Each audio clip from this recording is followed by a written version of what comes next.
Merci. Nous allons donc aborder cet après-midi 2 tables rondes successivement. Chacune vont durer 1h30 avec un intervalle d'1 quart d'heure entre les 2 tables rondes.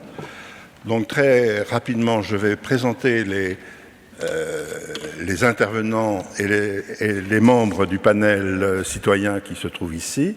Je rappelle pour ceux qui n'étaient peut-être pas là ce matin que ce panel de citoyens a été préparé en quelque sorte pendant plusieurs sessions pour formuler les questions assez directes qu'ils vont poser aux intervenants. Donc parmi ce panel, je commence par Marie Goujon qui est au fond, là, qui va donc intervenir, Frédéric Jean ensuite, Fanny Garcia et Jean-Marc Delachou.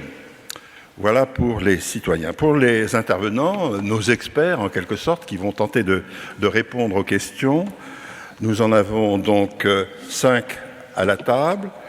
Il y a Frédéric Bocara, qui est membre du Conseil économique et social, économiste.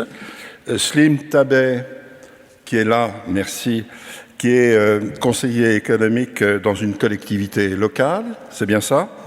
Françoise Roure, ici, qui est économiste et qui également, voyons, je retrouve, qui a été ancienne élue, c'est ça, d'une collectivité locale. Ensuite, Benjamin Lemoine, là-bas, qui est un sociologue du CNRS. Et enfin, Dominique Bureau, qui est ici, délégué général du Conseil économique du développement durable. Voilà, merci. Donc j'ouvre la séance. Je rappelle que cette séance a pour titre générique. Eh bien, c'est une table ronde qui est consacrée à la décision politique. Comment se construit la décision politique? Quels en sont les acteurs, les indicateurs, les critères, les facteurs d'influence? Voilà le thème que nous allons aborder. Alors, je laisse tout de suite la parole au panel qui va s'organiser pour poser ces questions. Et je ne sais pas qui commence. Qui veut commencer à poser la première question? Jean-Marc Delachou, peut-être? Oui, merci. Allez-y. Bon, bienvenue à tous. Alors écoutez, nous on va démarrer très directement et je vais interpeller Monsieur Bureau en premier. Voilà, en tant que haut fonctionnaire, où vous situez-vous dans la construction de la décision politique? Quel est donc votre rôle? Comment vous le voyez? Comment vous le jouez? Dominique Bureau. Bien, merci. Alors, ça marche. Bon, effectivement, dans le rôle de l'expert, de l'économiste et de la décision publique, on peut être dedans ou dehors, plutôt voice ou exit. Donc moi je fais partie de ceux qui sont entre guillemets dedans et qui suis en plein dedans, puisque l'instance ou les instances que j'anime sont des instances au sein du ministère, et donc avec une particularité, c'est que d'une certaine manière on garantit une certaine exclusivité à notre commanditaire qui est le gouvernement sur le conseil qu'on lui donne. Alors ceci étant, je pense que ceci étant dit, notre rôle n'est pas différent, je pense, de tous les économistes qui peuvent participer à la décision publique, et je dirais que moi je le conçois comme faire que la décision puisse être éclairée sur des bases de connaissances qui soient pertinentes, aussi pertinentes et complètes que possible. Donc l'idée, c'est qu'on apporte un éclairage, et ensuite il y a un processus décisionnel qui est le processus démocratique, qui associe par ailleurs les parties prenantes aussi au processus, mais je dirais que nous, notre rôle, il est d'apporter les éclairages. Au fond, pour moi, le critère de succès de mon travail, c'est que évidemment, on peut aussi, on a forcément un avis. Donc, on est plus content quand les décisions qui sont prises seraient plus proches de celles que nous-mêmes, on aurait envie qu'elle soit prise. Ceci étant, notre rôle, il n'est pas celui-là. Notre rôle, il est de faire que quand la décision est prise, elle a été prise je dirais, en connaissance de cause, et qu'au fond, et donc le critère d'échec, c'est de voir une décision qui a été prise parce que, à l'évidence, des éléments de fait, de connaissance, de diagnostic, d'éclairage aussi sur les instruments et sur ce qui serait possible de faire n'étaient pas disponibles, et qu'au fond, là, on sent bien que la décision a pu être contrainte par un certain nombre de choses qui échappent à la connaissance, mais aussi par le fait que la décision était insuffisamment éclairée. Donc notre rôle, je vais m'arrêter là, très bien, notre rôle, il est d'éclairer et d'apporter l'éclairage adéquat à la décision politique. Merci. Vous voulez relancer peut-être? Donc vous évoquez les critères d'exclusivité, si j'ai bien compris en premier, pour les décideurs pour lesquels vous travaillez, de la structure dans laquelle vous travaillez, et l'indépendance, j'ai entendu, même si, bien entendu, votre avis, vos interventions ne sont pas exemptes d'une approche personnelle, d'une dimension personnelle. Je peux répondre à nouveau. Oui, juste pour dire, sur l'exclusivité, de toute façon, quel que soit notre positionnement, qu'on soit plutôt dans le débat public ou plutôt dans la situation où je suis, on a besoin de créer une relation de confiance. C'est l'un des gros problèmes qu'on a aujourd'hui. Il se trouve que je préside aussi l'autorité de la statistique publique. Quand on regarde, les gens, enfin le public a une défiance considérable, non seulement par rapport à ce que disent les économistes, mais même en amont simplement sur les chiffres. Quand on écrit dans le journal que le pouvoir d'achat a augmenté, ou même le recensement dit que, en réalité, une grande partie du public ne le croit pas. Et donc, et notamment, quand on fait les sondages, notamment parce que les gens considèrent qu'on peut faire dire n'importe quoi aux chiffres. Et donc la question, c'est pas, ils contestent pas que les chiffres soient de bonne qualité, mais au fond ils se disent on leur fait dire n'importe quoi. Et c'est vrai ça ou pas? Pardon? Et c'est vrai ça ou pas? Qu'on peut faire dire n'importe quoi aux chiffres? Non, je ne crois pas, mais par contre, pour ne pas faire dire n'importe quoi aux chiffres et pour créer les bases d'un dialogue entre le public et ceux qui fournissent les chiffres sur des bases, il faut des passeurs, il faut une organisation qui fasse que effectivement on soit organisé pour qu'on ne puisse pas faire dire n'importe quoi aux chiffres, et que le travail de la statistique, des économistes, etc. Puisse effectivement nourrir le débat, soit un plus pour la décision et non quelque chose qui fabrique du bruit ou de l'incertitude en plus. Et donc je vais juste répondre sur votre deuxième chose, indépendance. Effectivement, moi le critère, c'est que tout ce que j'écris au ministre, même si, enfin, le fait que je lui garantisse l'exclusivité au ministre, quel qu'il soit en fait, on doit s'astreindre absolument à ce que ce qu'on écrit, si c'était mis dans un séminaire académique, scientifique, etc., on doit s'interdire toute facilité, toute licence par rapport à ce qu'on serait prêt à défendre. C'est pas parce qu'on est caché qu'on doit s'autoriser à faire n'importe quoi. Au contraire, on doit absolument respecter des critères. Ce qu'on écrit en permanence, on se doit dire, est-ce que ce que j'ai écrit là, je serais prêt à le défendre dans une assemblée de sciences économiques devant mes pairs, et ça c'est absolument essentiel d'avoir cette déontologie de conformité, je dirais, à un certain nombre de valeurs scientifiques. Merci. Okay. Oui.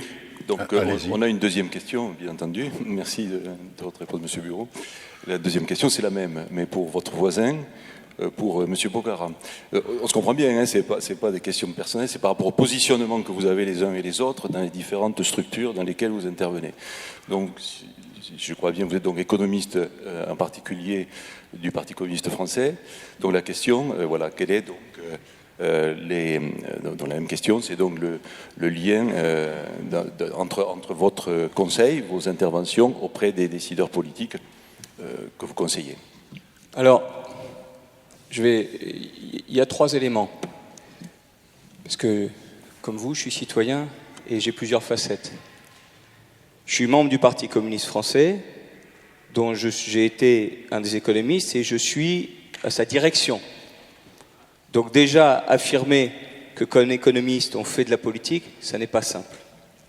Mais ensuite, affirmer d'une autre façon que l'économie, d'une part, c'est politique, c'est pas neutre. Il y a des idées, il y a des choix, il y a des structures de pensée qui font que d'ailleurs, les chiffres peuvent être accueillis, compris ou pas compris, suivant la structure de pensée qu'on a.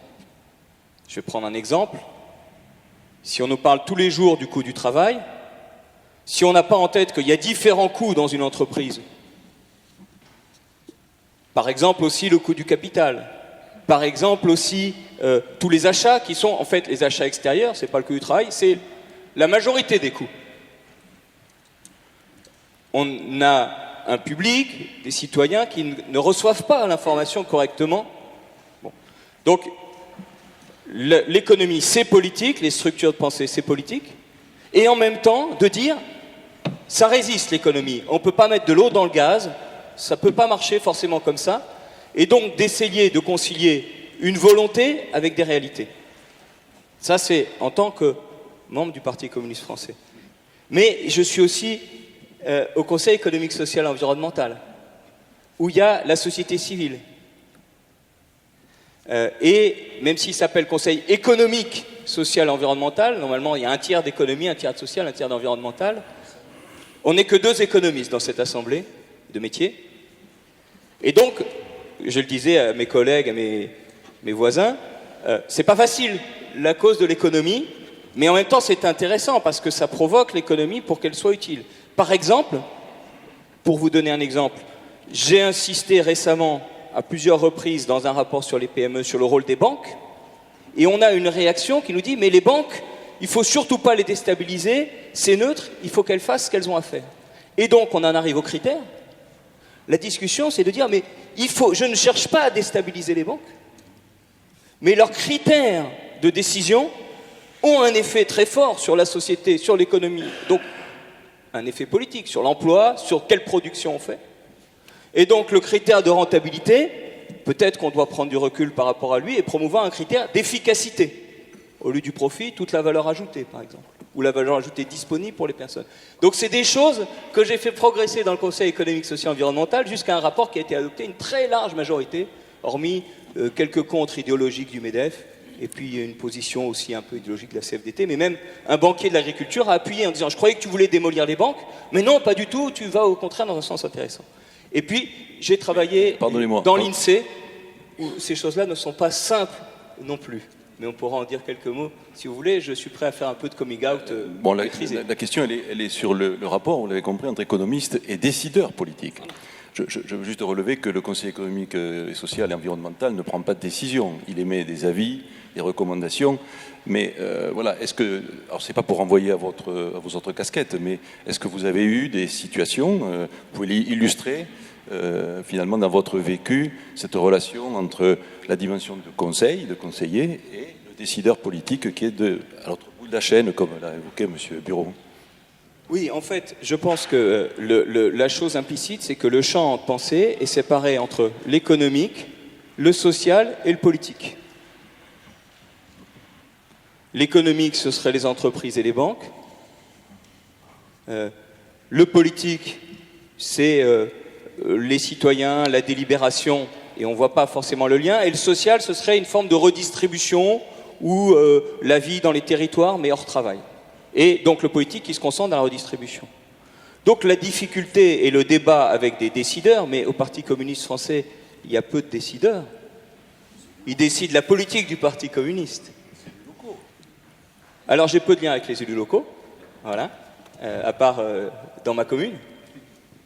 Hein, et bon, mais à part de dire que comment dire, il y a une cohérence. C'est la question de la cohérence des choix. La cohérence, il y a un triangle entre des objectifs qu'il faut se donner, des moyens et des pouvoirs sur ces moyens. Et donc, l'insistance sur le fait que les moyens ne sont pas neutres, la façon dont on les utilise, c'est pas neutre. Donc, par exemple, dans le Parti communiste français ou dans le mouvement syndical, il y a cette question du CICE et des aides aux entreprises. Si on veut rentrer vraiment dans le concret, mais je crois que c'est pas seulement le diable, mais c'est dans le concret qu'il y a beaucoup de réalité, à condition d'y mettre des idées. Le CICE, on dit, il faut surtout des contreparties et qu'il y ait de l'emploi en face. Et par exemple, une des choses que j'avance avec mes amis aussi, d'une revue qui s'appelle Économie et Politique, justement, Nous disons le CICE, il est donné, ce critère, c'est de le donner aux entreprises qui ont les salaires les plus bas. Donc il favorise déjà les salaires les plus bas. Donc dire qu'on doit voir ces contreparties, c'est être à cloche-pied et c'est pas se rendre compte de quelque chose qui est en amont, que les économistes appellent la trappe à pauvreté. Donc il faut plutôt d'autres aides sur d'autres coûts, baisser le coût du capital pour développer d'autres dépenses de développement.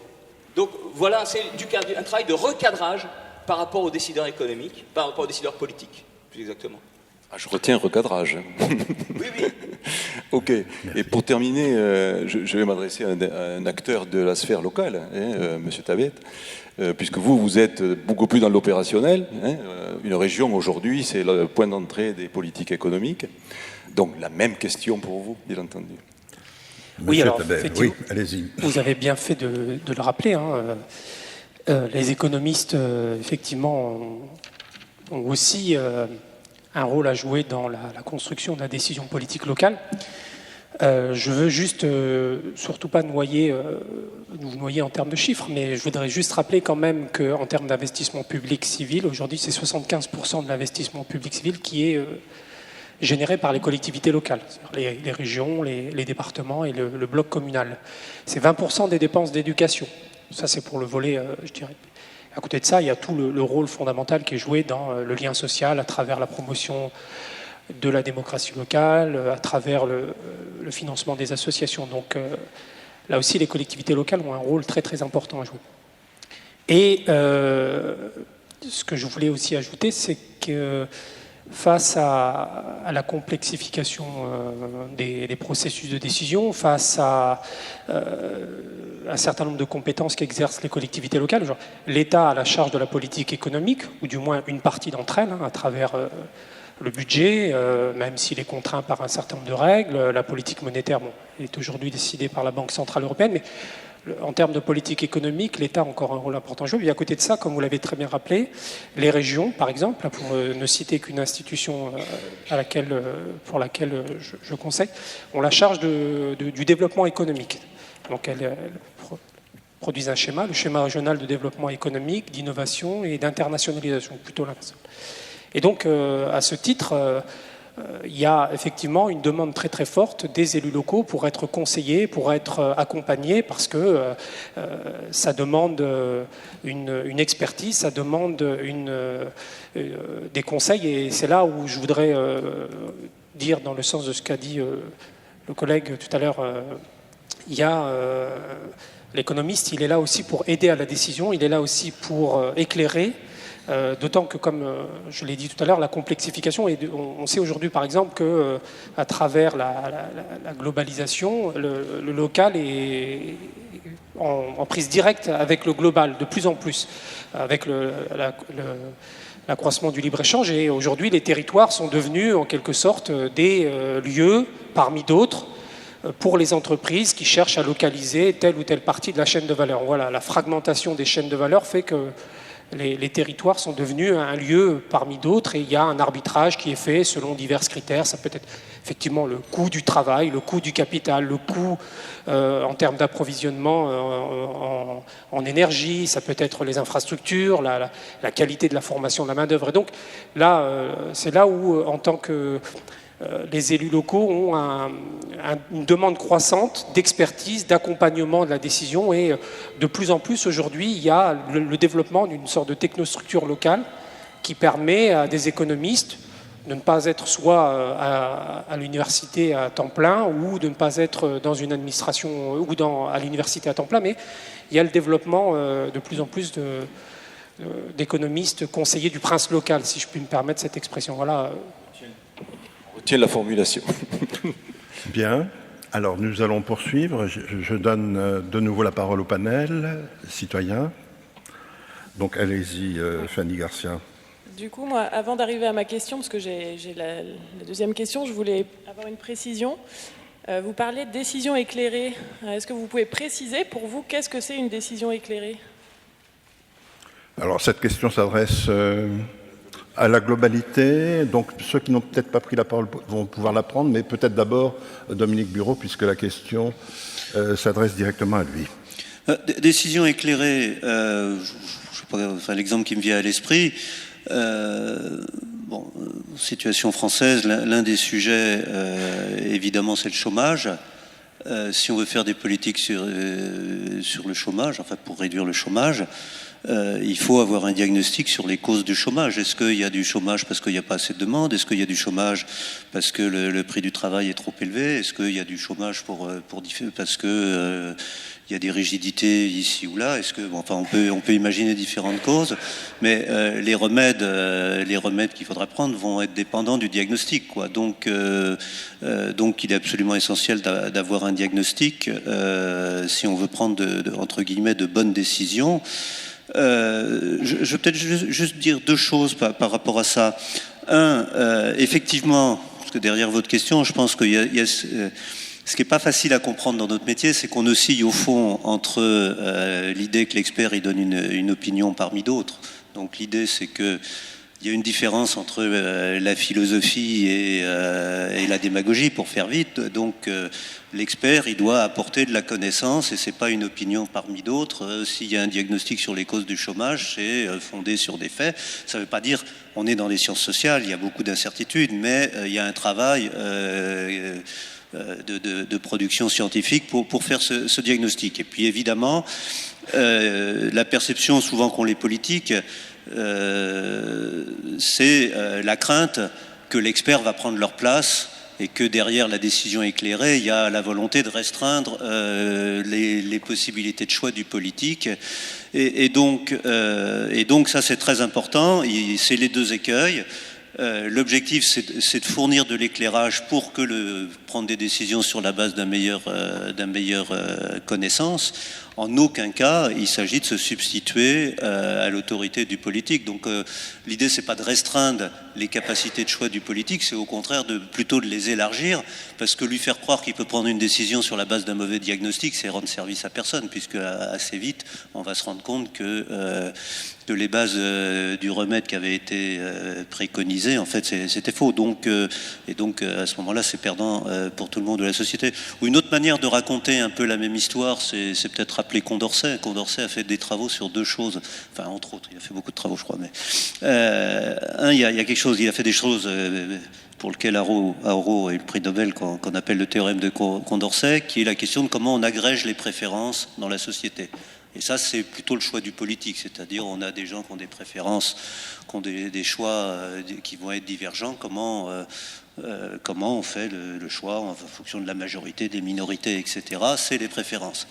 Et puis il a fait autre chose qui s'appelle le théorème du jury de Condorcet, qui là est plutôt une question scientifique, c'est-à-dire comment, quand on a des faits qui sont contradictoires, parce qu'il y a du bruit, on n'arrive pas à observer parfaitement, comment au fond, à partir d'un ensemble de données qui vont être contradictoires, on arrive à fabriquer quelque chose qui ressemblerait à un consensus, ou qu'est-ce qu'il faut.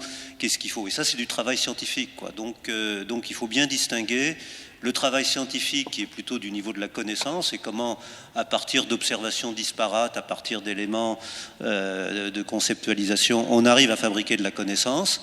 Et ensuite, pour la décision publique, comment ensuite on tient compte des préférences des gens. Et là, c'est plutôt le rôle du politique. Donc on est au cœur de ce dialogue entre connaissance et préférence.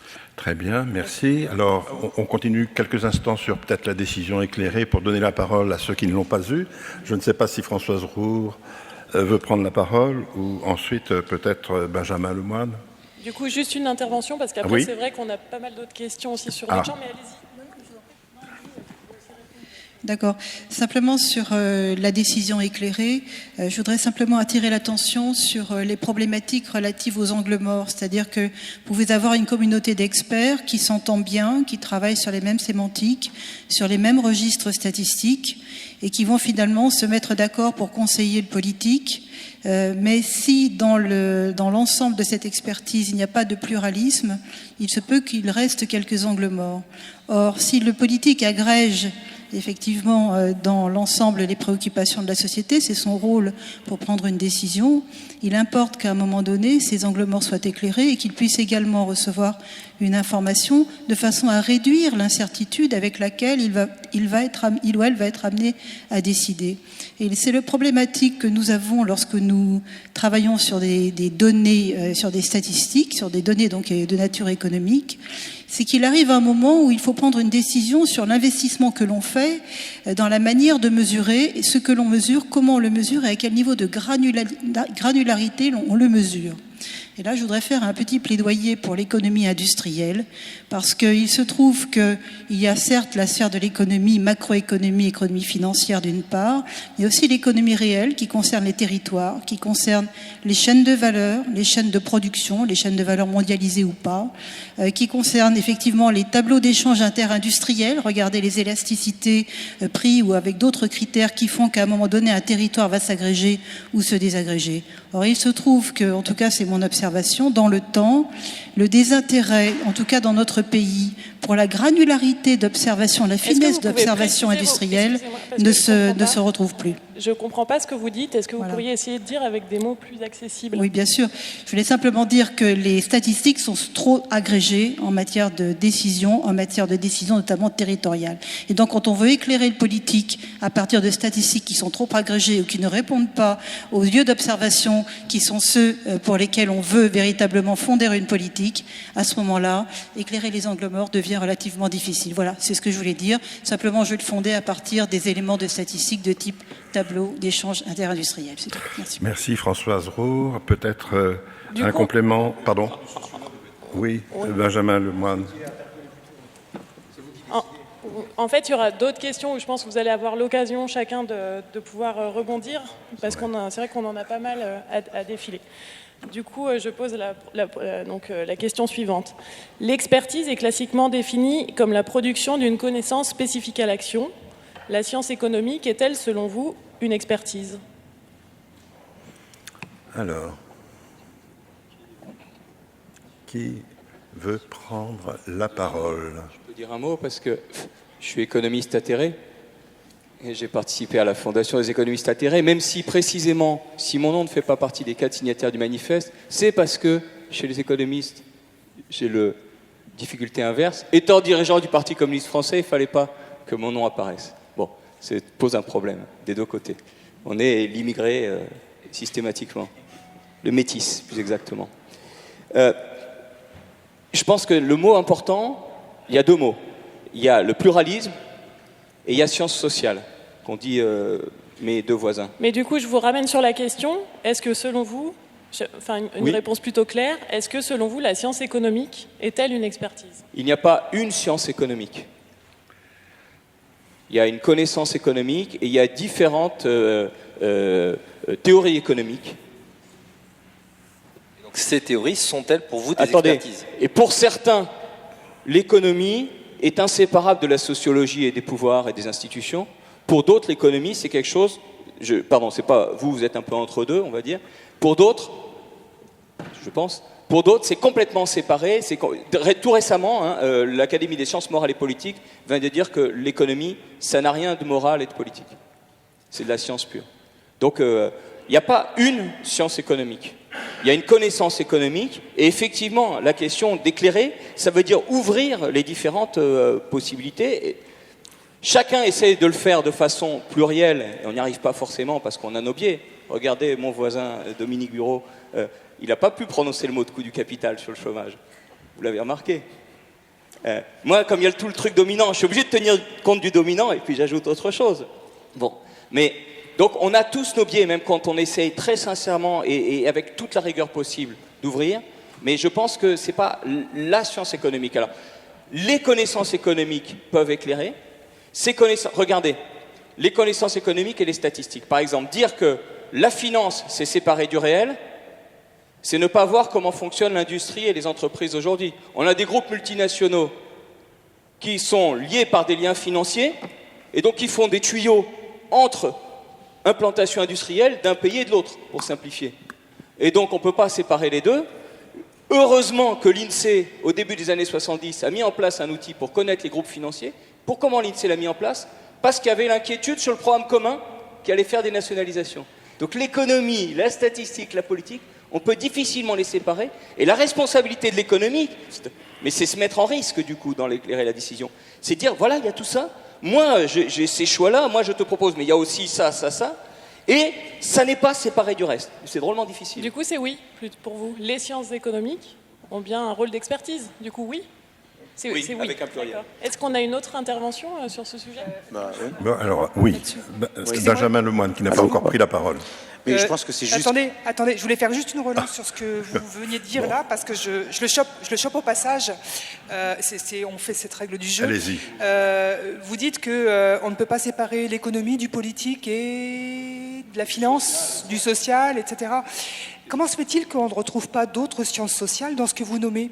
Et d'autres sciences du vivant, la géographie, la sociologie, l'ethnologie, etc., etc. Alors d'abord, l'histoire est fondamentale dans cette affaire-là.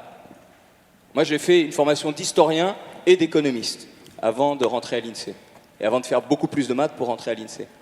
Donc l'histoire est fondamentale parce qu'elle permet de mettre en perspective, de voir les différences, de voir les reculs. Par exemple, moi, mais j'ai peut-être tort, elle me permet de dire ce n'est pas une 4e révolution industrielle que nous avons, c'est une révolution informationnelle d'une nature différente de la révolution industrielle. Si on regarde dans l'histoire, il y a des choses profondément différentes. Donc, je mets la sociologie, puisque je parle de social. Tout ça, c'est des sciences sociales. On pourrait mettre la psychologie, on pourrait mettre... Mais aujourd'hui, dans le champ du politique, ce qu'on est amené à dire en premier, c'est politique, c'est social, c'est économique. Est-ce qu'on peut écouter Benjamin Lemoine, du coup, qui voulait intervenir? Merci. Ça complétera ce que disait Frédéric. Juste sur est-ce que la science économique est une expertise? Je pense qu'il n'a pas répondu oui, non, parce que c'est difficile de répondre comme ça. On a envie de reformuler la question, parce que dans la science économique, il y a différents courants. Hein, donc Frédéric, il l'a expliqué. Il y a de l'économie qui est plus proche des sciences sociales, qui dialogue beaucoup avec l'histoire, avec la sociologie, et qui, du coup, se confond dans ce qu'on peut dire les sciences sociales de l'économie. Et puis, quelqu'un qui exerce l'économie peut l'exercer différemment. À un moment donné, il peut faire quelque chose de très descriptif sur un phénomène, et puis à un moment donné, il va pouvoir occuper une position différente et, je sais pas, réfléchir à la conception d'un programme politique, être mobilisé dans une commission d'enquête parlementaire, rédiger un rapport. Donc il y a plusieurs rôles, plusieurs facettes du métier. Je ne suis pas économiste, mais c'est pareil pour le sociologue. Hein. On peut faire quelque chose de très historique dans un travail dans les archives, de documentation, qui va être complètement déconnecté de la décision d'une forme d'expertise. Et à un moment donné, cette même personne peut aller répondre à des parlementaires, j'en sais rien, ou faire de l'ingénierie sociale, par exemple. Hein. Il y a des travaux qui peuvent servir à du changement de politique publique. Donc c'est pour ça que la question, elle n'appelle pas un oui-non. Et par contre, il faut regarder à quel moment on change de casquette. J'aime pas trop l'expression, mais comment on se connecte, comment on s'attache à différents collectifs, en fait, et de quelle façon le savoir peut servir ou non différents collectifs. Et juste sur l'expertise d'État et sur la décision éclairée, j'avais une réponse. Là, c'est intéressant de regarder, ça faisait aussi référence à ce que tu disais sur qu'est-ce que l'État prend en charge dans les politiques économiques. Et là, c'est intéressant de voir comment l'expertise d'État a totalement évolué, hein, quand on pense à la planification, donc qui allait avec une forme d'État très interventionniste, très dirigiste, où on avait des syndicalistes, des tendances politiques de toutes parts, dans les plus hautes enceintes de l'appareil économique d'État. Et cette pluralité, en somme, elle implémentait la décision. Et donc, on avait une décision éclairée au sens de pluralité. Hein. Donc, voilà, moi, je retiens l'importance de ce qui serait éclairé pour moi, c'est prendre en compte une pluralité de courants et de manières de faire de l'économie. Et ça, je pense que ça s'est affaissé. Ça existe beaucoup moins aujourd'hui dans les appareils d'expertise d'État. Alors, Françoise Roure veut rebondir, et puis ensuite Dominique Bureau. Je vais faire entendre une voix un petit peu dissonante par rapport à ce que j'ai entendu. Je voudrais simplement dire que pour moi, l'expertise économique n'est pas simplement une connaissance au service du politique, et qu'on peut très bien imaginer une posture, et on le voit quotidiennement, où l'économique entre en conflit avec le politique et inversement. Alors pour décontracter un peu le propos, puisque nous sommes dans une période de devoir de réserve et de politique, je vais revenir au XVIIe siècle. Comment s'est forgé le terme d'économie politique, historiquement? Alors peut-être que quelques agrégés d'économie me porteront la contradiction, mais tout de même, c'était bien avant Jean-Baptiste Say. Il s'agissait d'un monsieur qui s'appelait Antoine de Montchrétien de Watteville, qui donc a produit un rapport pour le roi et la reine d'ailleurs, qui s'appelait effectivement Traité d'économie politique, en revenant à l'économikos, qui est effectivement la chose domestique. Et que faisait ce monsieur Antoine de Montchrétien de Watteville en écrivant ce traité? Quelque chose d'assez intéressant, c'est qu'il renversait la thèse aristotélicienne de la suprématie permanente du politique sur l'économique, en disant qu'au fond, il y avait maintenant une nouvelle légitimité à traiter des affaires économiques en tant que telles, voire à faire en sorte qu'elles s'imposent aux politiques. comme étant véritablement le réel par rapport au virtuel. Et donc cette inversion est intéressante parce que ses conséquences, on les voit jusqu'à aujourd'hui, dans ce qui a été dit dans la table ronde précédente sur la marchandisation de tout, d'absolument tout. Et je crois qu'on a besoin effectivement de faire revenir le balancier entre l'économique et le politique sur la base de mesures, sur la base d'indicateurs concertés, d'indicateurs pluriels qui redonnent confiance à nos citoyens dans ce domaine-là. Voilà ce que je voulais dire sur la relation entre l'économique et le politique. Dominique Bureau, rapidement peut-être, oui. Juste peut-être 3 points, alors là aussi peut-être un peu dissonant. Le premier sur la science économique. Là, m'inscrire en faux par rapport un peu à ce que tu as dit, ou du moins de le présenter quand même un peu autrement. Le deuxième sur la spécificité de la science économique dans les sciences sociales, et la troisième sur le métier d'économiste, qui sont 3 sujets qui viennent d'être évoqués. Donc sur la science économique, moi j'aurais tendance plutôt à dire il y a une science économique, et alors, avec les limites que ça peut avoir, mais si je prends l'ensemble des prix Nobel, ça dessine un ensemble qui va de Öhrström à Buchanan. Buchanan, c'est un théoricien des fonctionnaires qui sont des gens qui finalement ont leur agenda privé et finalement de la bureaucratie, quoi. Enfin l'idée qu'il développe est qu'au fond l'État ça se termine toujours en bureaucratie ou à peu près. Et puis vous avez Öhrström qui a une réflexion sur voir comment des petites communautés peuvent se trouver des solutions pour gérer des ressources naturelles, d'eau, de pêcherie, etc. Dans des cadres hors marché. Et donc je pense que tous les économistes qui font de la recherche sont dans ce cadre-là et qu'à ce titre-là, il y a bien une science, qui est une science au sens où c'est un processus de création avec des controverses, des remises en cause en fonction de nouvelles observations, avec un processus qui est très riche. Par contre, ceci n'a rien à voir, effectivement, avec ce qui serait une vulgate, où à un moment donné, des gens disent c'est ça la science avec une vérité absolue qui est assez déconnectée du processus scientifique qui est plutôt un cadre, alors qu'il a vraiment juste un cadre d'action. L'exemple emblématique, c'est le consensus de Washington. Le consensus de Washington, ça n'a jamais été une base scientifique. C'est un ensemble de principes qui ressemble plus à une vulgate que... et d'ailleurs, il n'y a jamais eu une science réellement derrière ça. Il peut y avoir des éléments scientifiques sur les marchés financiers, leur efficacité, etc., qu'on peut justifier ça, mais je dirais que c'est autre chose. La science, c'est pas le point de vue des experts du FMI et de la Banque mondiale. La science, c'est ce que produisent la connaissance scientifique, donc il faut bien distinguer. Mais si on est au niveau de la connaissance scientifique, moi j'aurais tendance à parler d'une science économique, en signalant que ça évolue aussi. Par exemple, bon, bien sûr, dans la vision, je dirais, classique, il y a l'idée de rationalité du consommateur. Aujourd'hui, on n'a jamais eu autant de travaux sur les comportements, pour comprendre les comportements altruistes, pour comprendre les biais cognitifs des gens, etc. Donc, en fait, on a déjà eu une table sur bon. Là-dessus. Du coup, on voudrait vraiment spécifier celle-ci sur le lien. Je passe sur les 2 points suivants. La spécificité de l'économie, je crois qu'effectivement, c'est un peu lié à votre question expertise pour l'action, c'est-à-dire que la plupart des autres sciences sociales sont d'abord descriptives et cognitives, alors que effectivement la science économique elle a l'idée ou la prétention qu'il peut y avoir des choses intéressantes à dire sur les remèdes, et donc c'est sur le normatif, c'est-à-dire de porter des jugements et de dire ce qu'il faut, et ça fait une spécificité, et c'est effectivement une source de complications, c'est-à-dire que les économistes ne se contentent pas de constater, ils ont tendance à vouloir proposer et dire ça va dans le bon sens, ça va dans le mauvais sens, et ça fait une spécificité. La troisième chose, c'est sur le métier de l'économiste. Vous avez tout, hein. Vous avez, je pense qu'un gars comme Sen, Amartya Sen, a eu une influence considérable, sans implication directe dans... son implication et son rôle a été essentiellement par sa production scientifique. Un gars comme Keynes a été très ferme sur le fait que le paiement des réparations, des demandes de réparation à l'Allemagne risquait de nous mettre dans la Seconde Guerre mondiale, etc. Mais il le faisait là encore à partir de son travail intellectuel. Puis vous avez des économistes qui sont plus impliqués. Aujourd'hui, Piketty et Aghion, pour faire vite. Moi, je pense que là, il y a un peu de tout. C'est-à-dire qu'on peut pas... Il y a des économistes qui interviennent... Enfin, tous les économistes d'une manière ou d'une autre, font de l'économie parce qu'ils ont envie d'intervenir sur la société. Ensuite, la manière dont ils font, il y a toute une gradation dans leur implication et dans leur... Et donc, il y a moi, dans les conseils que j'anime, je ne sais pas comment votent la plupart des gens des conseils que j'anime. Enfin, donc, il y a une séparation quand même. Merci. Fanny Garcia, oui, vous voulez reprendre la parole encore? Oui, voilà. Oui, allez-y. Donc c'est pour terminer ce petit cycle de questions. Donc on voit bien que quand même globalement vous avez dit que la science ou les sciences économiques avaient bien un rôle d'expertise. Et du coup, moi la question que je vous pose par rapport à ce constat, c'est sur quelle base asseyez-vous votre légitimité en tant qu'expert, du coup? En tant qu'expert, donc si on reprend les deux choses, descriptif, normatif, sur l'aspect descriptif, c'est d'avoir que le diagnostic est fondé sur une analyse des faits, qu'on ne confond pas corrélation et causalité, et que quand on met en cause des causalités, on a fait un travail pour essayer de qualifier ce qu'on appelait causalité.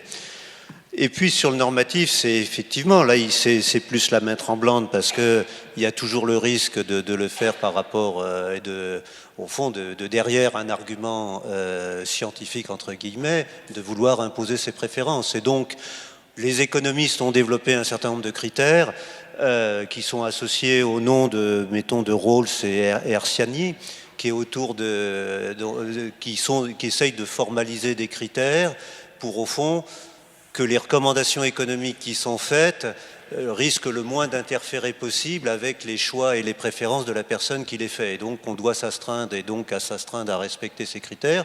Donc, le critère de Rawls, grosso modo, il dit que sa vision sociale, c'est qu'il faudrait qu'il y ait toute l'égalité possible qu'on puisse imaginer dans la société, mais à la limite étant qu'il y a des fois, pour le dire vulgairement, la taille du gâteau, enfin le gâteau à se partager n'est pas défini. Et donc, il faut tolérer certaines inégalités parce que ça va permettre de faire grossir la taille du gâteau et faire que le plus pauvre en aura plus, malgré le fait qu'il y ait plus d'inégalités dans la société. Donc ça, c'est le critère de Rawls. Et puis Arciani, c'est l'idée qu'on prend des décisions sous le voile de l'ignorance, c'est-à-dire qu'on doit s'astreindre à prendre des décisions comme si on ne sait pas encore dans quelle situation est-ce qu'on sera un riche, est-ce qu'on sera un pauvre, etc.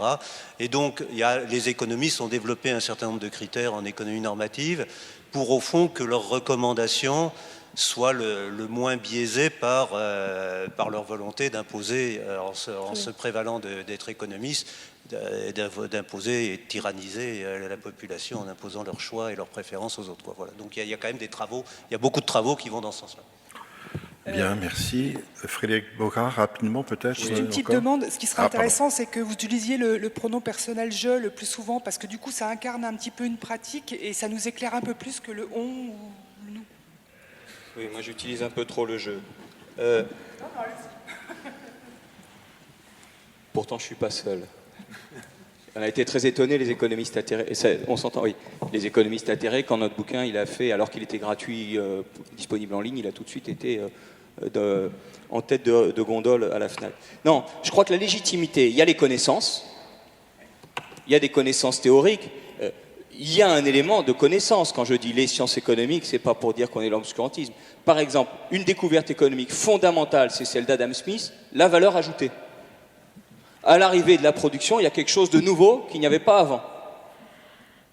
Et on peut remarquer que d'ailleurs, la théorie néoclassique qui naît juste après le Capital de Marx, en 72, 75, 3 bouquins,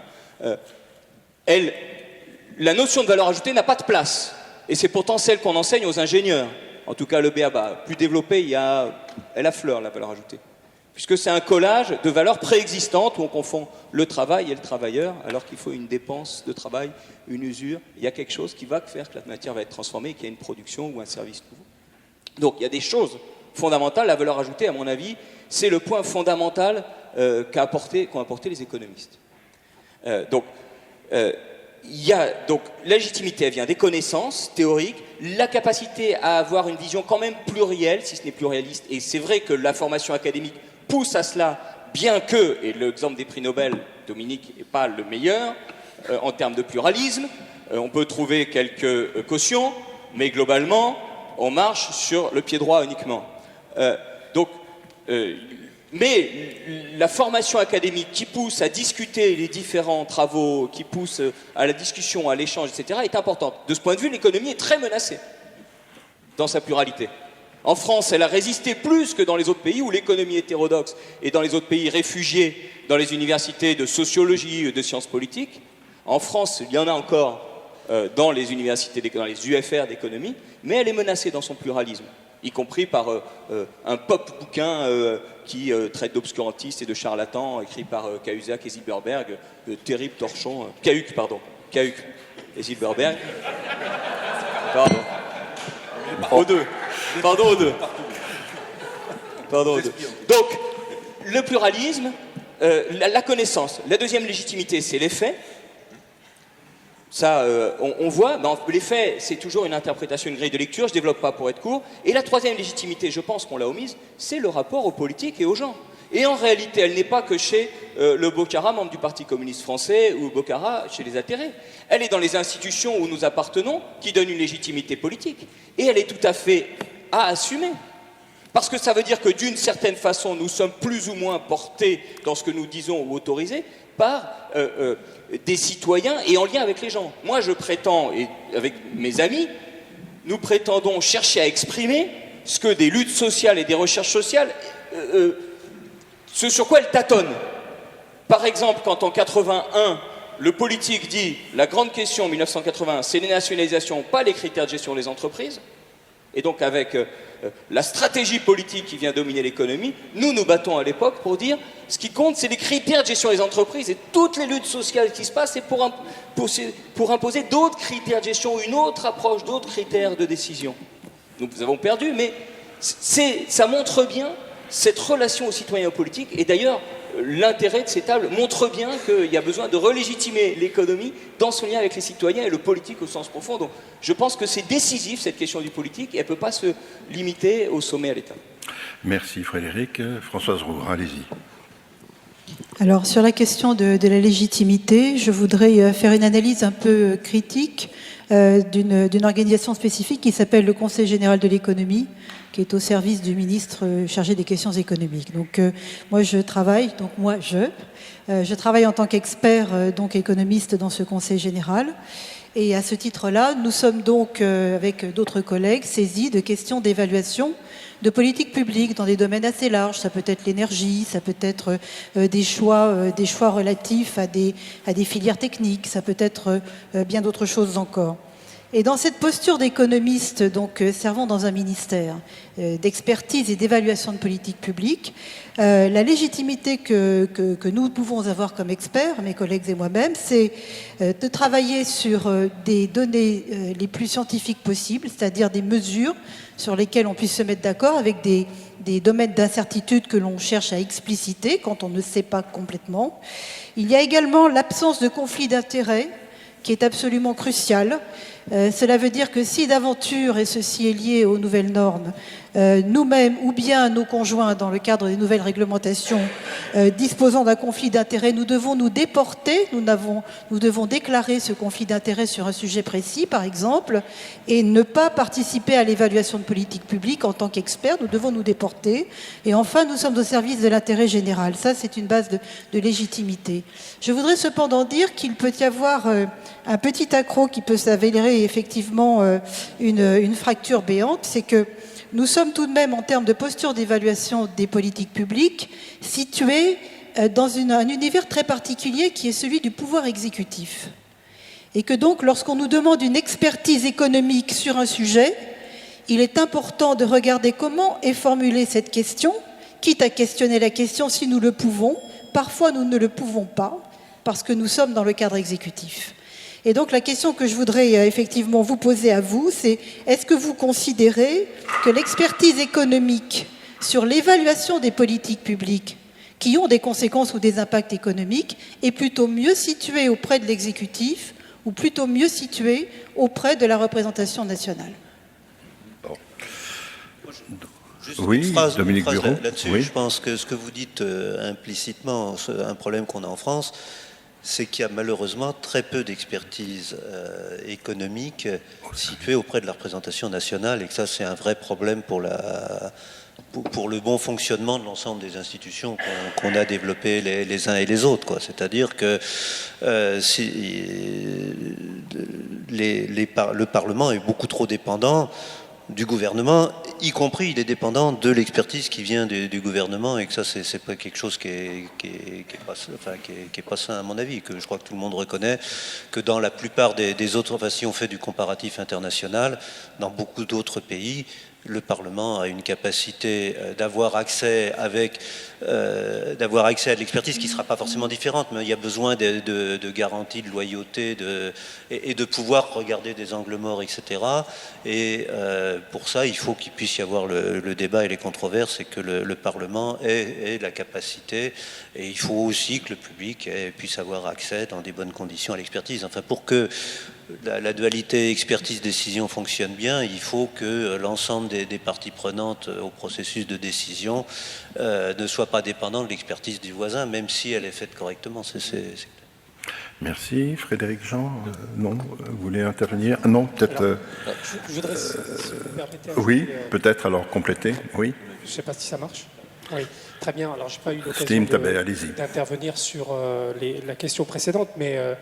Bon, d'abord, je ne vais pas rentrer dans un débat qui a déjà eu partiellement ce matin, mais l'idée même de science économique, elle serait à questionner. Est-ce que l'économie peut être une science ou pas? Ensuite, est-ce qu'on l'écrit au singulier? Est-ce qu'on l'écrit au pluriel? Là aussi, il y a matière...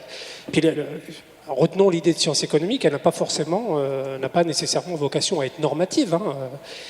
L'économie n'a pas forcément vocation à dire ce qui doit être. Je dirais même que ce n'est pas son but premier. Bon. Sur la légitimité, pour aller dans le sens de ce qui a déjà été dit, effectivement, il y a la connaissance, il y a une certaine forme de neutralité.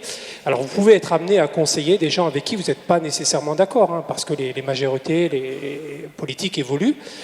Dans ce cas-là, ce qui importe, c'est de produire une connaissance la plus précise possible, et surtout présenter des différentes alternatives dans les choix qui peuvent être pris. Et ensuite, moi, je vais parler en mon nom, il y a aussi un appel à la vigilance sur certaines décisions en disant, voilà, si vous financez telle infrastructure sous tel mode, le recours à l'emprunt classique ou sous la forme d'un partenariat public-privé, voilà les différentes conséquences. Il y a la question de l'évaluation qui a été effectivement posée, et là, il y a une montée en puissance de l'évaluation. Alors, il y a plusieurs façons de faire de l'évaluation. Là aussi, je pourrais rebondir sur ce qu'a dit Frédéric tout à l'heure. Les économistes ne sont pas forcément d'accord sur la manière de faire de l'évaluation, mais là, je crois qu'il y a là où la légitimité, elle se joue aussi sur la capacité à présenter aux décideurs différentes alternatives, et d'attirer son attention sur les opportunités, les menaces que ces différentes alternatives peuvent présenter. Étant entendu que c'est le politique qui tranche en dernier ressort, puisque c'est censé être lui qui est porteur de l'intérêt général et qui a la légitimité démocratique. Merci. Alors ensuite, allez-y Marie. Oui, donc là on va enlever le jeu et on va retourner à quelque chose de plus général. Vous parliez de Cahuzac tout à l'heure, ça permet la transition. Et je l'ai entendu. Il y a une question qu'on se pose, c'est une question éthique posée à la profession d'économiste. Les experts qui se présentent dans les médias, type TV, radio, etc., sont souvent présentés comme des universitaires de l'économique et très peu sur d'autres fonctions qu'ils ont, qui peut être administrateur d'une banque, d'une grande entreprise. Et voilà, je voudrais savoir ce que vous en pensez et qu'est-ce qui pourrait être fait pour que ce soit un peu plus clair pour les citoyens que nous sommes. Excellente question. Alors, Dominique Bureau. Non, moi, je pense qu'il faudrait... Enfin, il y a des professions, on voit dans le domaine médical, où il y a des codes de déontologie, et donc je pense que si on veut créer cette confiance, je pense qu'il faudrait qu'on formalise beaucoup plus avant des codes de déontologie, dont le minimum, c'est effectivement la déclaration des conflits d'intérêts. Mais au-delà de ça, compte tenu des complexités qui ont été évoquées, c'est une science, mais c'est aussi pour l'action. Il y a des biais assez forts forcément de l'expert dans la manière dont il aborde les sujets, etc., qui ne peuvent pas être ignorés. Et donc je pense qu'on aurait besoin sans doute de formaliser, que les gens puissent dire, qu'on sache au nom de quoi ils parlent. Par exemple, j'avais pris, parce que moi je suis un économiste de l'environnement, Donc l'exemple que j'ai pris était sur le marché du travail. Je n'aurais pas dû, puisque c'est pas ma compétence. J'aurais dû vous signaler. Je ne suis en aucun cas un économiste du travail. Et c'était simplement pour être heuristique que j'ai parlé du chômage. Mais je suis en dehors de mon domaine de compétence par rapport à l'économie du travail. Et je pense que c'est absolument essentiel, parce que vous avez des gens...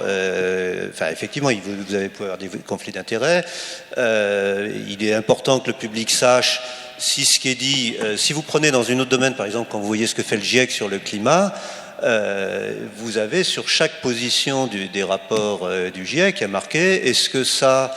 quel est le niveau de preuve? On a ça aussi dans les sciences médicales. On dit, ça c'est prouvé par un essai thérapeutique, c'est quelque chose qui est solide, ça c'est une étude de cohorte, ça c'est etc. Et il est essentiel de savoir si on est dans le domaine où on considère qu'on a des socles de connaissances avec une certaine solidité, ou si on est du domaine de la recherche, et si ce qui est dit c'est l'intuition qu'on a qui va faire notre prochain programme de recherche, ou si on parle à partir de résultats de recherche. Enfin, c'est pas exactement la même chose. Et donc, je pense qu'on aurait besoin de labelliser. Mais il existe des choses comme ça aux États-Unis. Hein. Pourquoi ça? Il y a une autre question et que j'aimerais bien vous poser aussi. De même qu'il existe, par exemple, des choses. Mais pourquoi ça ne passe pas en France? Il existe des choses sur les panels, par exemple, sur les questions. Est-ce que la notion de trappe à pauvreté, est-ce que vous pensez que, je sais pas, les gens travaillent? Mais j'aimerais bien entendre le sociologue là-dessus. Monsieur.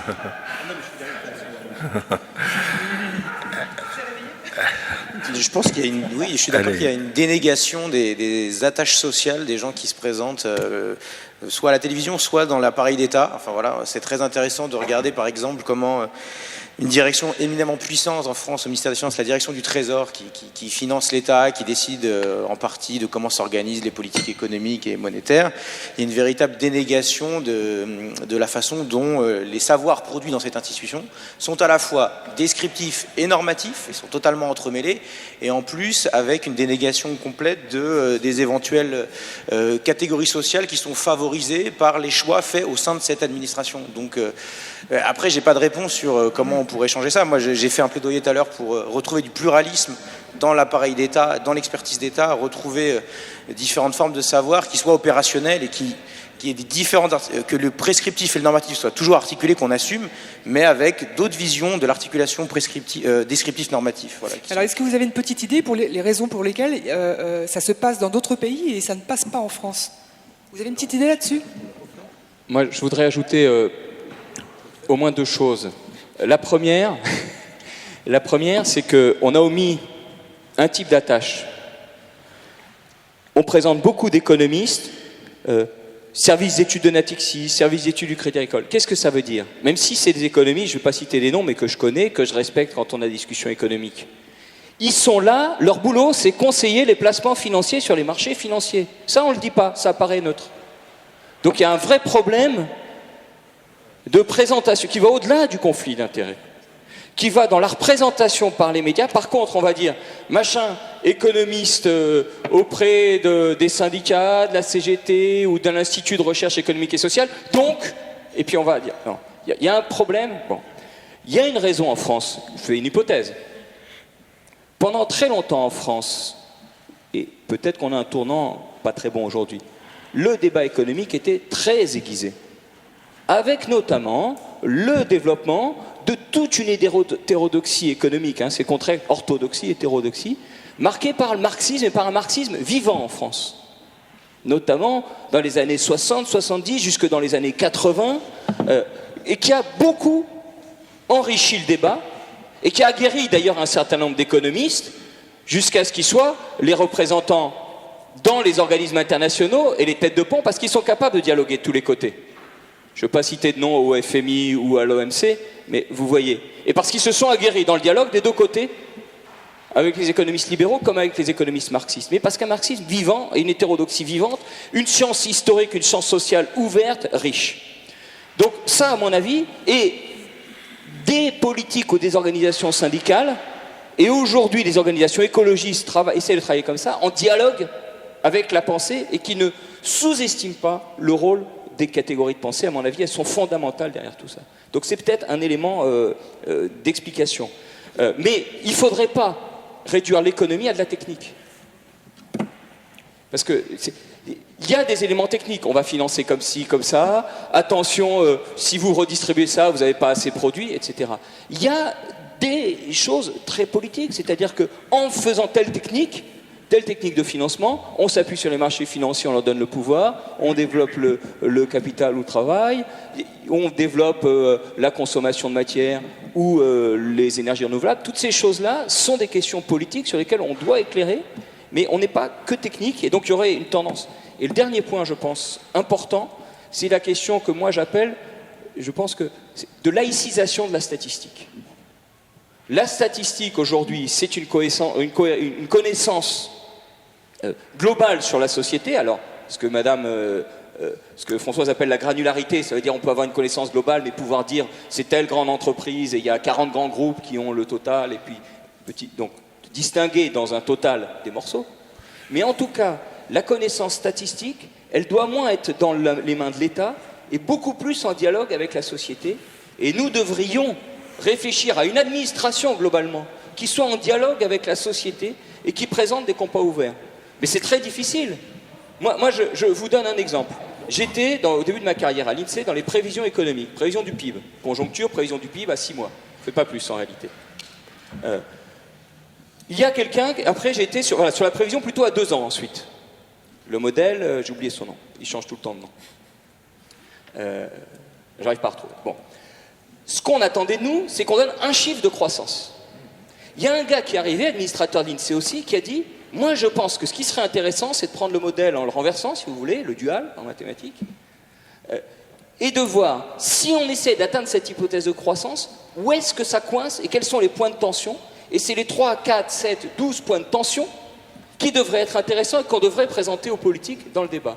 Un point de tension était par exemple, à nouveau le capital, excusez-moi de mon obsession, et c'est parce que c'est le refoulé, comme en psychanalyse, il n'est pas dans les livres non plus, il y a un blanc. Mais la productivité du capital, on voyait avec quelque chose de très important là-dessus. C'était aussi les paiements extérieurs. Donc le rôle de l'économiste, il est coincé, on lui demande son chiffre technique, là il voudrait éclairer sur d'autres choses. Et c'est pas évident, parce que le politique dit « Oh, je passe à la suite, lui va me donner un chiffre et j'en ferai ce que je voudrais. » Et ça, je pense qu'on l'a tous vécu. Merci Frédéric. On reste peut-être toujours encore sur les questions d'éthique. Françoise Roure, si vous voulez bien. Éthique et économie, et surtout exercice effectivement de la démocratie. Là, je vais changer de casquette. Alors, j'aime bien dire d'où je parle. Donc là, je vais prendre ma casquette d'ancienne élue locale. Voilà. Je voudrais simplement donner un exemple très pratique. Lorsqu'effectivement vous êtes dans une opposition municipale et que vous apercevez que la politique économique de la collectivité territoriale peut se lire à livre ouvert dans les livres budgétaires, c'est-à-dire la collecte des recettes et la collecte et la connaissance fine des dépenses qui ont pu être faites par un exécutif territorial, et que ces comptes-là vous sont cachés, c'est-à-dire que vous pouvez à la rigueur, après de multiples conflits, aller dans une salle obscure d'une mairie, aller consulter quelques extraits des livres de comptes, mais qu'en aucun cas vous n'obtenez la mise en ligne des documents qui correspondent aux dépenses publiques d'un budget public correspondant à des recettes publiques, je pense qu'on a effectivement un très très grand progrès à faire pour intéresser les citoyens locaux aux affaires qui les regardent. Et au cas particulier, porter un jugement sur la façon dont une politique économique territoriale a pu être faite a posteriori, c'est aussi jouer le jeu de cette transparence. A contrario, si les citoyens n'exercent pas le pouvoir, ne mettent pas en tension leur pouvoir au regard des exécutifs locaux, finalement, quel sera le chemin? Ce sera le chemin d'un désintérêt, où vous avez des militants qui vieillissent, des jeunes qui ont autre chose à faire, et on passe à autre chose. Voilà. Merci. Alors, Dominique Bureau, juste oui. Répondre à quelques éléments complémentaires sur pourquoi on ne l'a pas fait en France jusqu'à présent. Donc, je pense qu'effectivement, on a un retard. Alors, les autres pays, souvent, c'est pas si vieux que ça non plus, quoi. Enfin, donc, les questions de conflit d'intérêts, de déontologie, d'éthique, etc., la plupart des agences, des grandes agences, se dotent de ce genre de code, mais c'est quand même sur les 10-15 dernières années. Enfin bon, mais il serait peut-être temps de changer les choses en France. Les raisons du retard, j'en ai cité une, je pense qu'il y a des raisons institutionnelles, c'est-à-dire que il y a plus d'incitation à développer ça dans des pays où il y a une séparation forte des pouvoirs, parce que l'expert entre dans le jeu de la séparation des pouvoirs et du dialogue entre les différentes branches de pouvoir. Je pense qu'on a une raison aussi spécifique en France qui est liée au fait, je reviens sur Eichmann, mais sur que le développement, enfin, on était plus, le Conseil en économie s'est développé historiquement dans la reconstruction. On peut penser au bouquin de Mendès France, etc., au sein de l'administration. Et l'université était plutôt en dehors. Donc on a aussi une différence un peu nationale qui était la manière dont, je dirais, l'exécutif, le gouvernement, l'administration travaille avec le monde académique, qui nous était assez spécifique, mais qui est en train de changer en sens où maintenant il y a... ou dit très concrètement, quand moi je suis rentré dans l'administration, le centre de recherche de renommée mondiale, c'était le centre de recherche de l'INSEE, et c'est tout. Aujourd'hui, il y a au moins 2 autres centres académiques, là, purement académiques, qui sont tout aussi importants, voire plus aujourd'hui en France, et qui irriguent un réseau qui est plus développé. Donc c'est aussi en train de changer, c'est-à-dire qu'on a un terreau académique, et on a une relation entre académique et administration qui est en train de changer. Donc, voilà. Merci. Alors, peut-être Slim Tabet ou juste faire une petite relance, mais donner la parole à M. Tabet qui voulait réagir, et puis après on fera... Très rapidement, vraiment 2 mots. Premièrement, on parlait de la difficulté d'accès aux comptes des collectivités locales. Je crois que c'est encore plus compliqué d'accéder aux comptes des entreprises, donc ça, je pense que c'est important de le dire. Et deuxième élément, effectivement, il est très important que les économistes, lorsqu'ils prennent la parole, précisent de là où ils parlent, et ça devrait leur être imposé comme on le fait à tous ceux qui travaillent avec, tous les experts qui travaillent avec dans le domaine médical, dans le domaine pharmaceutique et autres. Voilà. Maintenant, je ne suis pas sûr que ce soit spécifique à la France, même si effectivement en France on a beaucoup de progrès à faire. Je veux dire, je pense au film Inside Job, qui montre très bien que la crise des subprimes aux États-Unis est liée aussi au fait qu'il y avait ce lobbying très très fort d'économistes qui émergeaient en même temps de grandes institutions bancaires et financières et qui ont vraiment martelé un certain nombre d'idées et notamment influencé le politique. Donc, peut-être que ça a un peu progressé aux États-Unis depuis, mais c'est pas spécifique à la France, même si en France, et là c'est en cela que l'économie, je préfère parler d'économie politique que de sciences économiques, parce qu'il y a des rapports de force, parce qu'il y a du lobbying, parce qu'il y a tous ces aspects-là, et les économistes ne sont pas étrangers à tous ces points. Bien. Frédéric Jean. Juste peut-être une dernière remarque et une question sur donc les conflits d'intérêts. J'entendais un intervenant juste dans la table précédente en fin de matinée qui disait si l'un est capturé par l'autre, on est perdu. Quand il parlait de l'un et l'autre, il parlait donc des décideurs et des experts. Donc si l'un est capturé par l'autre, on est perdu. Nous, en tout cas moi en tant que citoyen, j'ai souvent l'impression effectivement de voir que l'un est capturé par l'autre. C'est l'observation que je fais. Alors c'est peut-être pas la réalité, mais en tout cas c'est une observation que je vois assez régulièrement. Je voulais savoir ce que vous en pensez, si effectivement, est-ce que c'est le cas selon vous? Est-ce qu'il y a une capture de l'un par l'autre? Et est-ce que ça pose vraiment problème par rapport à la déontologie? Et du coup, ce qui à mon avis fait tomber totalement votre légitimité qui est à défendre, puisque c'est là que vient votre expertise. Je peux ouvrir le bal, si vous voulez. L'exemple de capture, entre guillemets, le plus clair qui m'apparaît, c'est Trichet, Jean-Claude Trichet sur Mitterrand. Et ça ouvre le bal, ça aussi. Directeur du Trésor. Alors probablement, il y a du go-between de tous les côtés, il y a un peu de l'or peut-être, mais le directeur du Trésor qui dit « Non, il faut retourner, il faut faire autrement. » Et moi, je vous l'explique. La monnaie, tout ce qui compte, c'est la quantité de monnaie. Parce qu'effectivement, il y a un lien. Si tout d'un coup, par magie, la quantité de monnaie est multipliée par 2 et qu'on produit le même nombre de baguettes de pain, le prix de la baguette de pain change. Mais ça, c'est de la magie. C'est pas comme ça dans la réalité. Bon, il s'appuie quand même sur des théoriciens, des gens qui ont eu des Nobel et tout. Et donc, si ce qui compte, c'est sa quantité, on se fiche de savoir si la monnaie et le crédit va aller à la finance ou à l'emploi, aux bons investissements économes de consommation de matière ou à des investissements terribles, etc. Donc, il suffit d'un truc tout en haut, etc., etc. Il en découle plein de choses. Donc, la quantité de monnaie compte, mais là où elle va, ça compte aussi. Et elle crée des richesses. Donc, il y a une capture très forte. Et ce que je voudrais dire, c'est que le pluralisme des institutions, des forces sociales, de la diversité est très important, mais la formation, je crois, est très importante. Et moi, je suis issu d'un milieu où ce qu'on a décidé, c'était les syndicalistes doivent être formés à l'économie, mais les citoyens aussi devraient être formés à l'économie. Et on passe un temps fou à faire des formations. Et d'ailleurs, les atterrés aussi, nous sommes amenés à faire beaucoup d'éducation populaire, de formation. Et les syndicalistes, ils étaient en demande de formation. La revue Économie Politique, elle a été créée par un syndicaliste.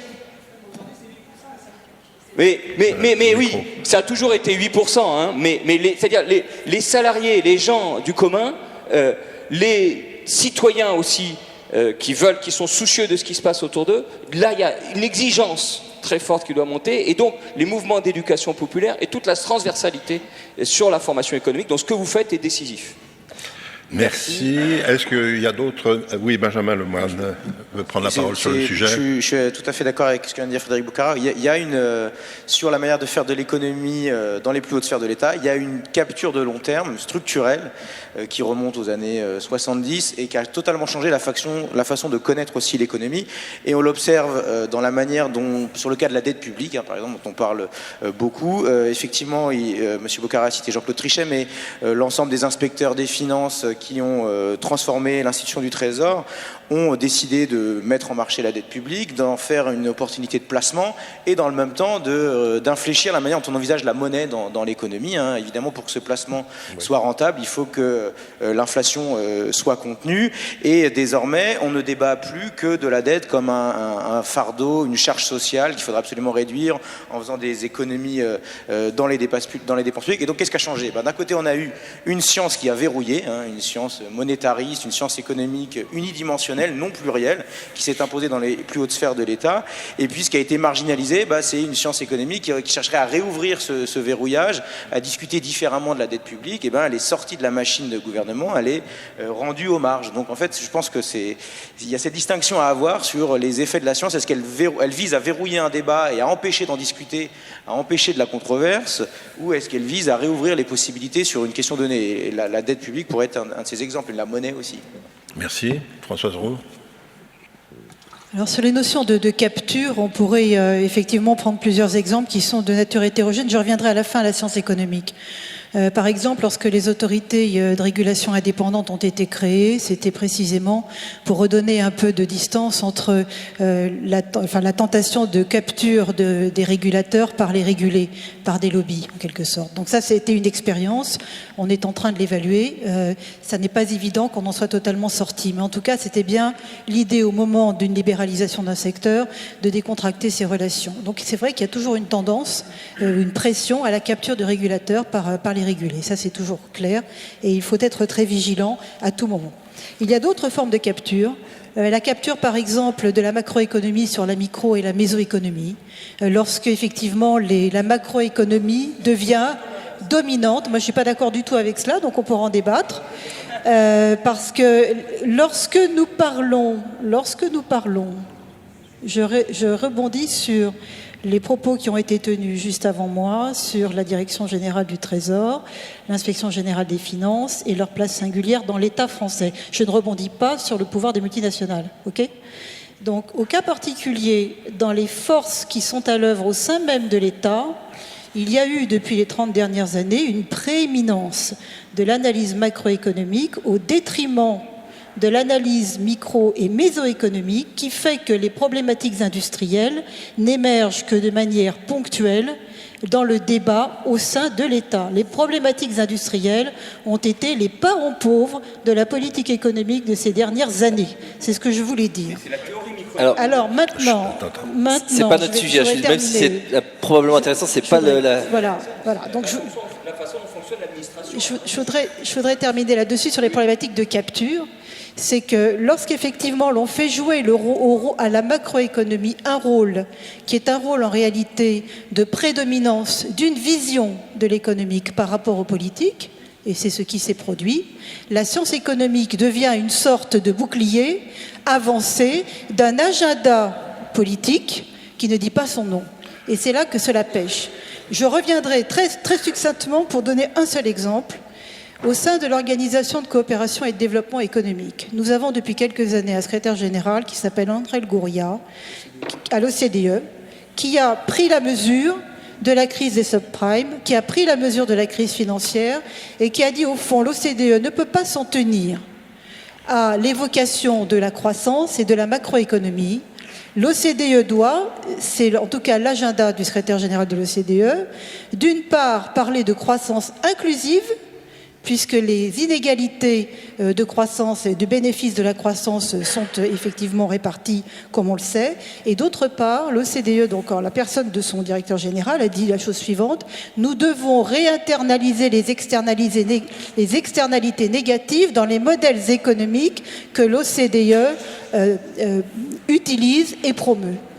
Et il faut quand même savoir que l'OCDE est un des cœurs au sein desquels se jouent des tensions terribles, puisque ces deux options de croissance inclusive d'une part et de réinternalisation des externalités négatives dans les modèles économiques d'autre part sont contestées par certaines branches économiques de l'État français, par exemple. L'État est pluriel, mais les contre-pouvoirs ne s'y jouent pas complètement.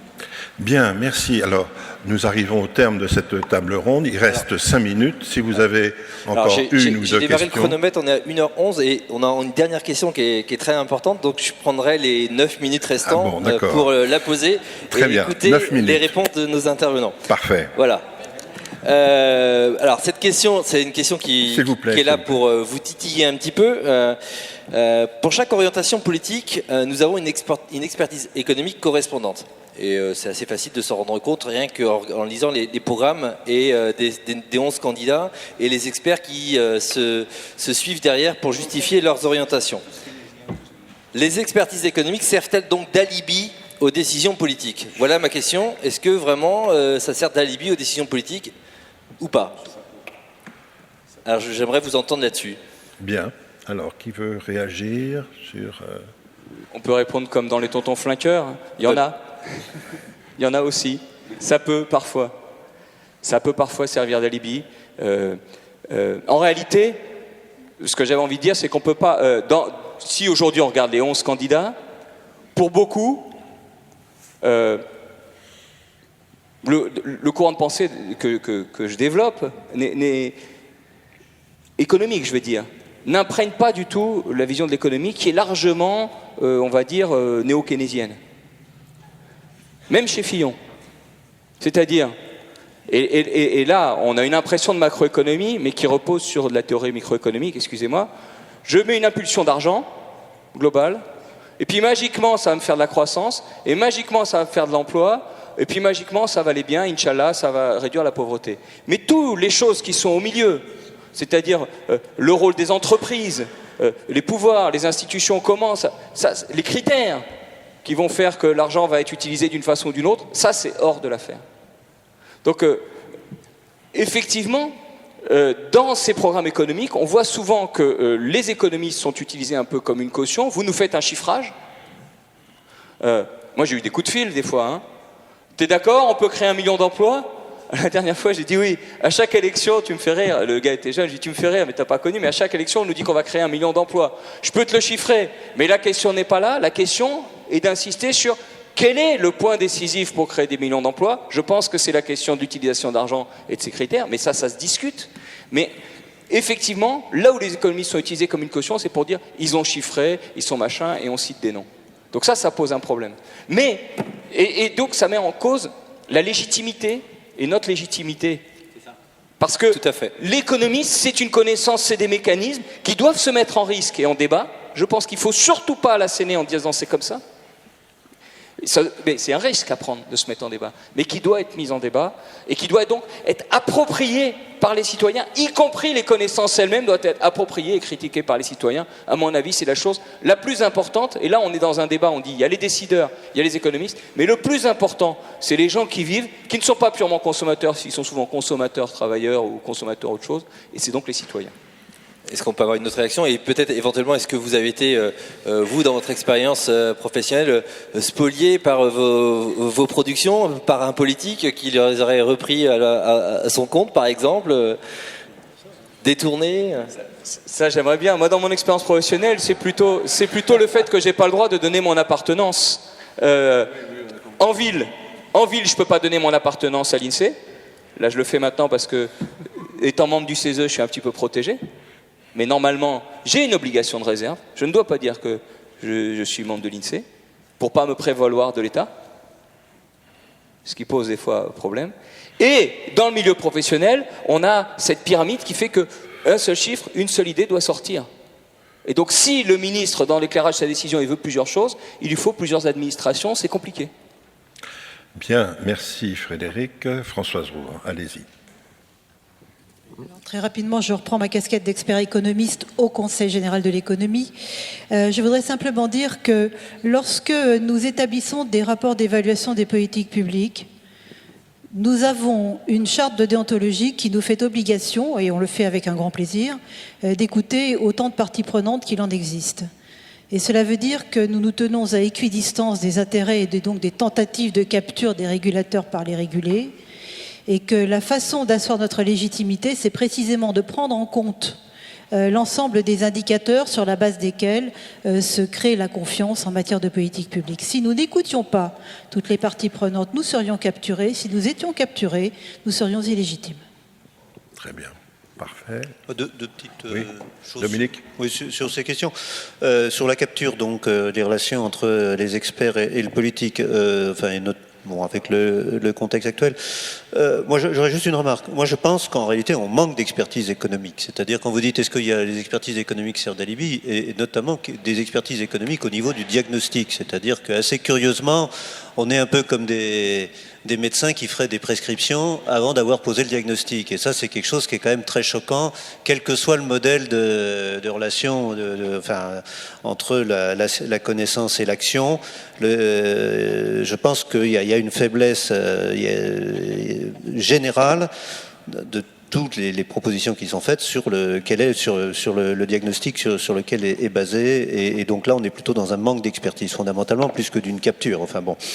La deuxième chose, je pense qu'il y a des confusions à différents niveaux entre la science économique, on en a parlé, les experts et les politiques. Moi je pense que je vais donner juste deux exemples. Effectivement, les experts et les experts de l'administration, c'est souvent ambigu, mais je reprends un exemple. À la fin des années 90, il y avait les processus de libéralisation, par exemple, dans les télécoms. Les experts de l'administration disaient assez facilement, si on libéralise, il faudra privatiser France Télécom, mettons. Et je me rappelle de David Martimore, qui est un économiste plutôt très classique, qui dit, mais sur quelle base scientifique vous faites ce lien automatique entre libéralisation des marchés et privatisation ? Et vous n'avez aucune base scientifique pour dire quelque chose comme ça. Donc il faut faire très attention par rapport à cette expertise qui pour moi est plutôt de la vulgate et qui souvent ne repose sur rien, où il y a des principes, et si on le soumet aux économistes, il n'y a rien du tout derrière. Et par ailleurs, je crois que la bonne situation, c'est quand on a des vrais experts et des vrais politiques et qui travaillent ensemble.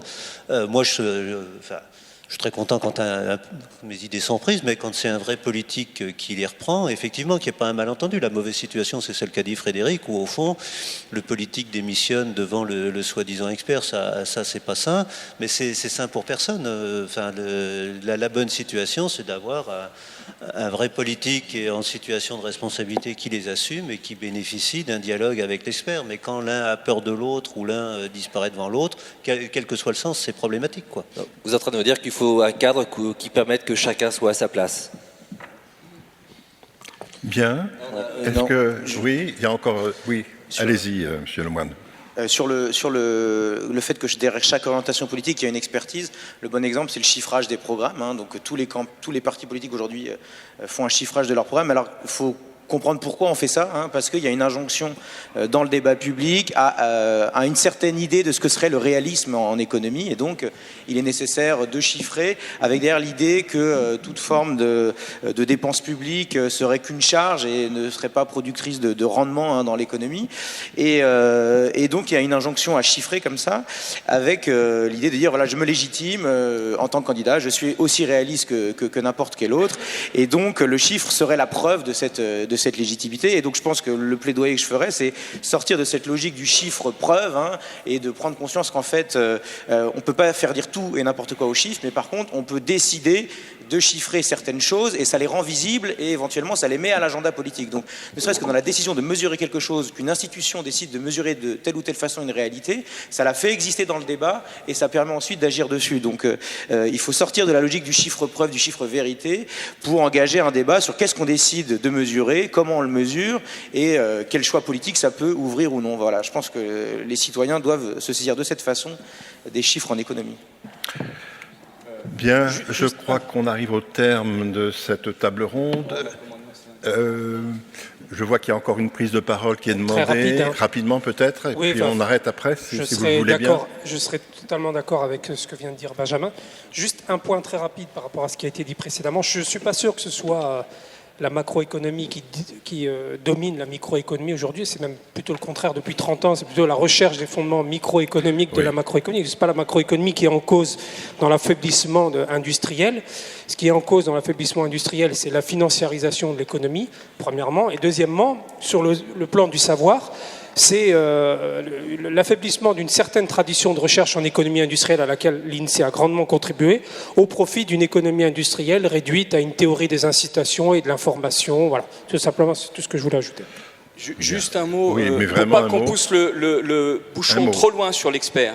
Je pense qu'il y a une responsabilité politique de l'économiste. Il ne doit pas purement dire « c'est aux politiques de formuler des propositions ». L'économiste, il doit aussi, lorsqu'il peut, s'imposer, moi en tout cas c'est ce que je fais, s'imposer un devoir de proposition, parce qu'il est capable d'élaborer des propositions, mais il a un devoir de décoder ses propositions et d'accepter d'être en dialogue sur ces propositions. Ouais. Je pense qu'il y a un devoir politique de l'économiste. Bien, il s'agit en fait de mettre en forme technique des arbitrages politiques, peut-être aussi. Bien, pas seulement. Bon, merci pour cette table ronde. Remercions le panel et les intervenants. Et nous reprenons dans un quart d'heure, je pense. Merci. Dans un quart d'heure, donc, nous nous retrouvons ici.